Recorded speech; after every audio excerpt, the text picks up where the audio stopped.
Ibu yang saya hormati, ada satu hadis di dalam kitab Fiqh yang ditulis oleh sahabat. Qala Nabi sallallahu alaihi wasallam, "Afdalu ma qultu ana wan nabiyyuna min qabli la ilaha illallah." Ya, afdalu ma qultu ana wan nabiyyuna min qabli la ilaha illallah. Rasulullah SAW mengatakan, "Seafdal afdal." Apa yang telah aku sampaikan, apa yang telah aku ucapkan, dan juga disampaikan oleh para nabi-nabi sebelum aku, la ilaha illallah. Kata Rasulullah SAW, kalimat yang paling afdal yang aku sampaikan dan disampaikan oleh nabi-nabi sebelum aku, itu adalah kalimat la ilaha illallah. Itu yang pertama. Kemudian di dalam Al-Quran itu disebutkan, fa'alam annahu la ilaha illallah. Ketahuilah bahwa sesungguhnya zikir yang paling afdal itu adalah la ilaha illallah. Sehingga kalau kita gabungkan ayat dan hadis ini, sering kita sebut ya, ketika mengawali zikir, jadi afdalul zikir fa'alam annahu la ilaha illallah, ya. Jadi sering kita sebut pada saat riungan, pada saat kita melaksanakan amal yang lain, ya, ketika berzikir sering kita dengar ya, diawali dengan afdalul zikir fa'alam annahu la ilaha illallah. Nah, ini yang akan kita bahas pada kesempatan ini, ya. Kalimatnya singkat, ya. Afdalul zikir fa'alam annahu la ilaha illallah. Zikir yang paling afdal itu, ketahuilah, yaitu kalimat la ilaha illallah. Pertama kita pahami dulu bahwa kalimat zikir yang terafdal la ilaha illallah. Jadi kalimat zikir itu banyak. Baca Quran itu kalimat zikir, termasuk istighfar, tahmid, sholawat, ya, itu semuanya adalah kalimat zikir, ya. Dari sekian banyak model kalimat zikir, maka yang terafdal kalimatnya la ilaha illallah. Itu satu. Jadi kalimat yang terafdal. Kenapa disebut kalimat yang terafdal? Kalau merujuk kepada hadis Nabi SAW, kata Rasulullah SAW, andaikan ditimbang bumi dan langit serta isinya di sebuah piring timbangan, lalu kalimat la ilaha illallah diletakkan di piring timbangan yang sebelah, jauh lebih berat la ilaha illallah. Masya Allah. Jadi bumi dan langit serta isinya, termasuk kita nongkrong di piring timbangan, ya. Jadi bumi dan langit serta isinya diletakkan di sebuah piring timbangan, lalu kemudian di sebelahnya la ilaha illallah. Kata Rasulullah SAW, masih jauh lebih berat la ilaha illallah. Situ afdalnya, pahalanya besar. Lalu yang kedua, kalimatnya gampang mengucapkan, besar pahalanya. Ini kita cari kan gitu, kerjanya dikit, gajinya besar. Ya. Kalau kerjanya berat, gajinya gak ada, itu banyak. Yang dicari ini, gajinya gede, nah kerjanya dikit. Ada juga yang gak kerja lagi, tapi dapat gaji, pensiun. Orang pensiun kan ada gajinya, gak ada kerjanya, gak dapat gaji. Alhamdulillah, ya, mungkin bersyukurlah kepada Allah, yang bapak-bapak yang sudah masuk masa pensiun itu rahmat besar dari Allah. Belanja hidupnya dikasih, badannya disehatkan, umurnya masih ada, ini luar biasa. Cuma kadang-kadang sudah pensiun lebih sibuk daripada sebelum pensiun. Nah ini, sehingga nggak ada separah ibadah lagi gitu. Ini kalau saya lebih bagus setelah sudah pensiun tidak ada pun ibadah aja, sekedar yang dimakan sudah ada, gitu ya. Cuma kadang-kadang kebutuhan dan mencukupi dari hasil pensiunnya saja, saya harus melakukan kerja yang lain. Gitu. Nah, tapi nggak apa-apa, yang penting nggak lupa ibadahnya. Nah ini Bapak Ibu yang sama. Jadi kalau masalah kalimatnya itu adalah ya, la ilaha illallah. Sekarang kalau kita merujuk kepada hadis ini, afdalul dzikir fa'lam. Ya, kapan kita mendapatkan afdalnya? Kalau kalimat afdal sudah jelas, tapi kita hanya mendapatkan afdal zikir itu kapan? Makanya ada kalimat fa'lam. Fa'lam itu kalau dalam istilah ilmu sharaf itu fi'il amar. Ya. Tapi walaupun dia bersifat fi'il amar, ini karena dari bawah, ya, dari atas, ini penegasan. Katakanlah ketahuilah. Ya, ketahuilah. Ketahuilah itu apa? Perintah untuk kita belajar. Ya, untuk kita berilmu. Jadi kita mendapatkan afdalnya zikir itu kalau ada ilmunya. Ya, kalau ada ilmunya kita akan mendapatkan afdalnya. Kalimatnya afdal, tapi karena kita tidak berilmu tentang itu, maka kita tidak mendapatkan afdalnya. Jadi untuk mendapatkan afdalnya bagaimana? Fa'lam annahu la ilaha illallah. Berilmulah kamu dengan la ilaha illallah. Nah pertanyaan kemudian, apa ilmunya tentang la ilaha illallah ini supaya kita mendapatkan afdalnya? Ini pertanyaannya. Jadi apa ilmunya? Kita kepingin dapat afdalnya, keagungannya, kemuliaannya, kelebihannya. Namanya itu disebutkan di sini. Ya, bahwa laisa ala ahli la ilaha illallah wahsyatun fi quburihim wala fi nusurihim. Ya, ahli la ilaha illallah itu tak ada ketakutan. Ya, tidak ada kekhawatiran di dalam kubur dan di padang mahsyar. Masya Allah. Di ahli la ilaha illallah. Kita ini kan belum ahlinya, masih belajar. Mudah-mudahan jadi ahlinya. Amin. Allahumma amin. Masih belajar. Ya.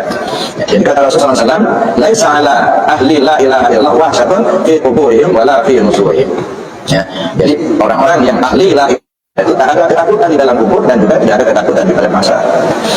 Ini adalah ahli la ilaha illallah. Jadi kita mendapatkan apa yang kapan? Ketika kita berilmu tentang la ilaha illallah. Pertanyaan berikutnya, ilmunya apa? Apa ilmunya tentang la ilaha illallah ini supaya kita mendapatkan tabelnya? Kalau kita merujuk kepada dialog antara Jibril dengan Rasul SAW pada satu ketika, kan ada hadisnya, ya, ketika Rasul SAW sedang duduk bersama para sahabat, ya, antara Maghrib dan Isya, lalu tiba-tiba sahabat nengok ke arah Rasul, terlihat ada seorang laki-laki sudah duduk di lututnya bersandar dengan lutut Rasul, tangannya diletakkan di atas kepala Rasul. Orangnya ini berjubah putih, rambutnya sangat hitam, dan tidak ada terlihat tanda-tanda kalau orang ini musafir, bersih. Kalau musafir kan kumal kan, tidak. Jubahnya putih bersih, rambutnya rapi hitam. Nah, dia duduk di depan Rasul, lututnya disandarkan ke lutut Rasul, tangannya ditaruh di atas kepala Rasul. Lalu laki-laki ini bertanya, "Ya Muhammad, akhbirni anil Islam."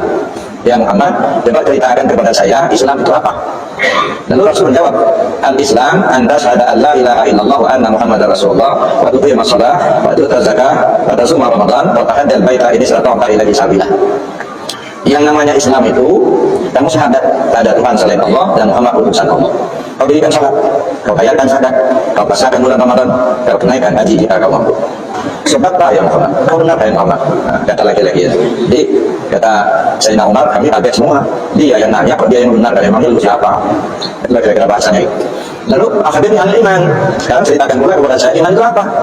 Nah, dijawab oleh Rasul, al-iman antu minabillah wa malaikati wa kutubi wa rusuli wal yaumil akhir wa hadirihi wa syarifa min Allah.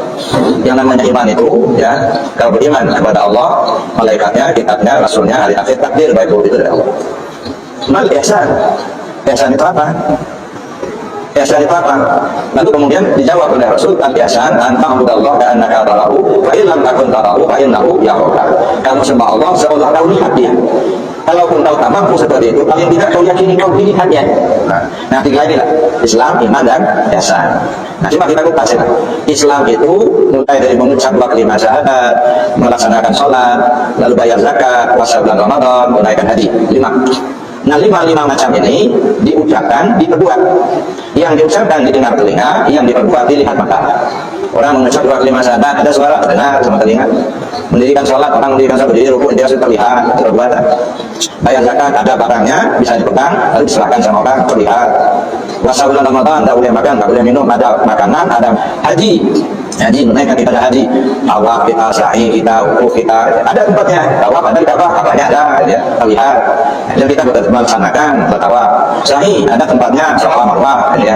Wukuf ada pada Arafahnya, jadi terlihat. Jadi rukun Islam ini bisa diperbuat, bisa diucapkan. Nah, yang diperbuat terlihat mata, yang diucapkan terdengar telinga. Nah, kalau kita tarik dalam bidang ilmu, ini yang disebut ilmu syariat atau ilmu fikih. Maka ruang lingkup ilmu fikih itu semua ucapan dan perbuatan. Nah, ini maka saya katakan, dimanapun kita belajar, kepada siapapun kita belajar, berapapun lama yang kita belajar, kalau yang kita belajar itu menyangkut perbuatan dan ucapan, harus saya dulu. Nah, jadi jangan kita merasa sudah cukup hanya di sini saja, masih banyak yang perlu kita kaji. Ya, kita sudah bertahun-tahun ngaji, gitu ya. Siang malam kita ngaji, tapi yang kita kaji semuanya bisa ucapan dan perbuatan. Itu yang perlu. Misalnya hari ini kita belajar cara sholat, besok belajar cara baca Al-Quran, besok lagi penjagaan jenazah, besok lagi tentang puasa, besok lagi tentang tarikh Islam. Itu saya menurut. Walau sudah puluhan tahun, tapi kalau ngajinya yang kayak seperti itu, ini syariat. Nah, kalau ibarat buah, ya kan, yang terlihat buah itu kan kulitnya dulu, ya buah nih, yang buah mangga. Kita nggak lihat isinya, kita nggak bisa merasakan rasanya.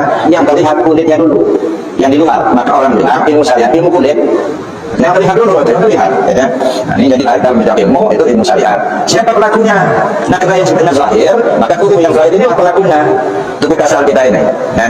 Dia kelihatan berdiri, dia kelihatan duduk, dia kelihatan berjalan, dia bisa bersuara, mengucapkan kata-kata, ini kan zahirnya. Maka dapat dikatakan syariat itu jalan bagi tubuh. Nah, biar tubuh ini selamat. Ya, mana yang halal ambil, mana yang haram tinggalkan, mana yang perintah laksanakan, mana yang dilarang kita tinggalkan, ya. Mana yang yang sah, yang batalnya, yang mana itu urusan-urusan syariat semua. Nah, jadi jangan sampai kita merasa sudah lama kita ngaji, merasa sudah cukup, kayaknya sudah terbulat-bulat ya. Nggak tahu dulu kulit. Nah, dulu kulit. Nah, yang kita bantu-bantu jangan sampai seperti sapi menarik gilingan tadi. Kalau bahasa kami di kampung, jawi narik sok. Ya, sapi menarik gilingan tadi. Dari pagi sampai sore jalan terus itu. Tapi muter-muter di situ lah. Perasaan kita sudah jauh berjalan, nah di situ-situ lah. Masya Allah. Ya. Nah, ini pertama ilmu syariat. Yang kedua, iman. Ya, iman. Di dalam Rasulullah SAW, iman itu percaya sama Allah, malaikatnya, kitabnya, rasulnya, hari akhir, takdir. 6 rukun iman. Nah, ini bisa diucapkan. dan tidak bisa dilihat. Apakah bapak ibu yang punya iman atau enggak? Nggak ada yang bisa tahu. Kayak apa sebetulnya iman itu? Nggak kelihatan. Kalau yang paling yang terlihat itu gejala yang ditimbulkan oleh iman. Gejalanya yang dilihat. Si bapak itu rajin betul sholat duhanya itu. Tiap pagi sholat duha. Nah, dia itu benar imannya. Dari mana kamu tahu kehidupan imannya? Tiap pagi sholat duha. Cuma itu yang kita lihat. Isi hatinya nggak tahu kita. Sedikit punya sedikit, maka lagi sholat duha. Itu mati. Nah ini yang namanya iman, keyakinan, nggak bisa dilihat. Ditarik dalam bidang ilmu, ini yang disebut ilmu hakikat atau ilmu akidah. Nah, jadi ilmu akidah atau ilmu hakikat dua ya. Ini syariat atau ilmu hakikat. Yang ketiga ihsan. Ihsan ini kalau menyimak dari hadis tadi, anta'budallaha ka'annaka tarahu. Kamu semua Allah seolah kamu lihat. Jadi nggak bisa di selama kita nggak kenal dulu, ini kan. Nah, ini ibadahnya orang yang sudah ma'rifat kepada Allah, mengenal Allah. Nah, Baiklah takun tarahu, fa'innahu yaraka. Kalau kamu belum mampu seperti itu, paling tidak kamu merasa dilihat. Nah, dilihat Allah. Maka dua pola ibadah itu. Ada pola ibadahnya arif billah, ada pola ibadahnya abid billah. Kalau pola ibadahnya arif billah, seolah melihat Allah. Tapi kalau pola ibadahnya abid billah, dia rajin beribadah tapi tidak mengenal Allah. Yang dia kenal cuma nama, seperti Tuhan Allah, nama. Siapa yang punya nama? Ya nggak tahu.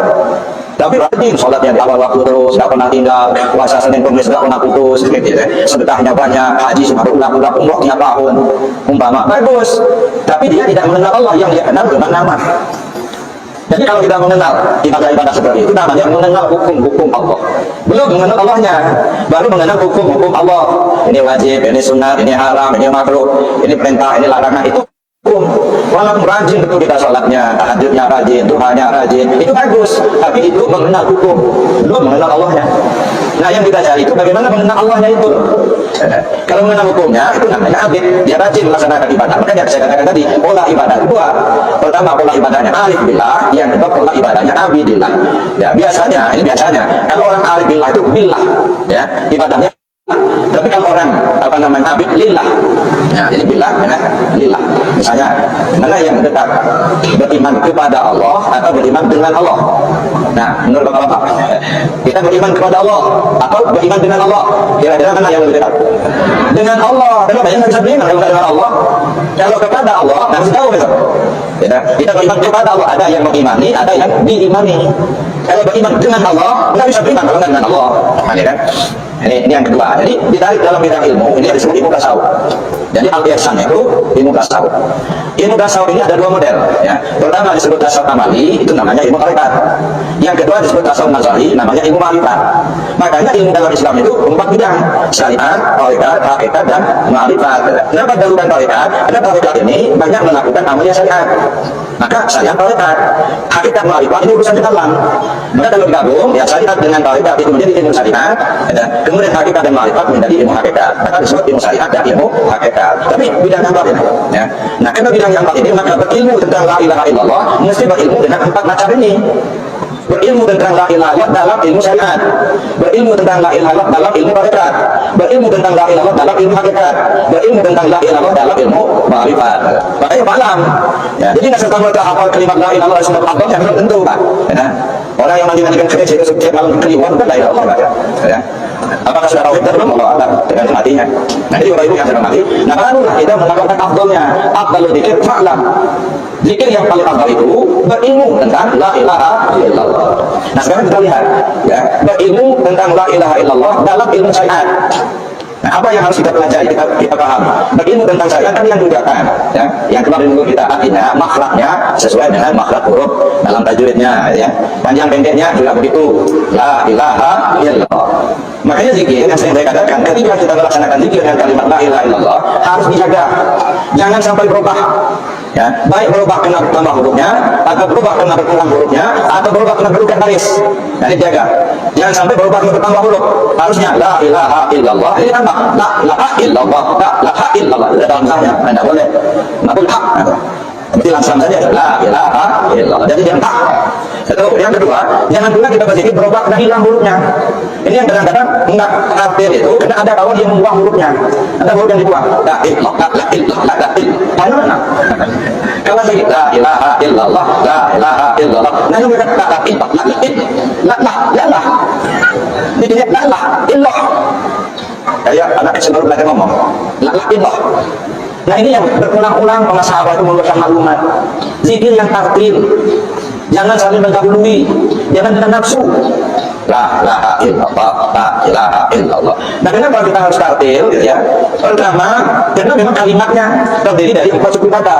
La ilaha illallah, 4 suku kata. Itu satu. Yang kedua, ada kaitannya dengan diri kita sendiri. Ya, nah, ini kalau kita kaji masuk kepada ilmu tentang hakikat nanti ya. Ini dulu kita selesaikan. Jadi mengamalkan, memahami.